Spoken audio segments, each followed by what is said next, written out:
Good day. My name is Kyle Angeles and my ID number is 0323-3613.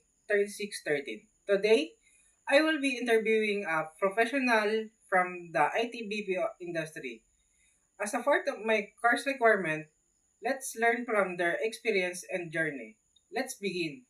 Thank you for joining me today. To begin, can you please introduce yourself? I'm Mylene Angeles. I'm working at BPO company and assigned as a team leader in specialization analysis section. So next, what is your current position in your company? I'm assigned at administrative section and uh, I am working here as a team leader or focal person of God.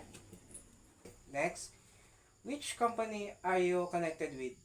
I came from Tel PH company, which is I use as a sideline 10 for my teaching lesson to my ano for the tutor.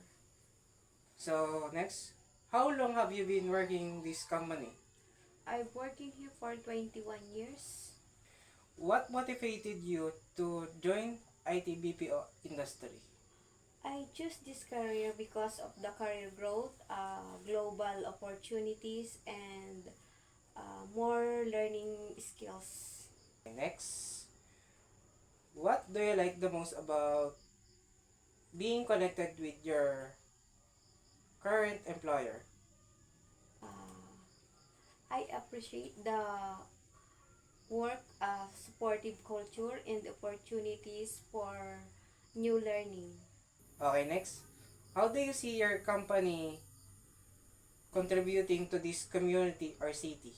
Okay, our company supports job opportunities and support local businesses and support outreach program. What would it take for a student like me to become as successful as you? Stay focused, keep learning because learning is a lifelong process, and be flexible. Any task assigned from you can able to do, and BPO company was a company who has value people who is able to grow. So that's the concludes our interview. I would like to extend my gratitude to Mylene Angeles, team leader of TalPH, for sharing valuable insights with us today.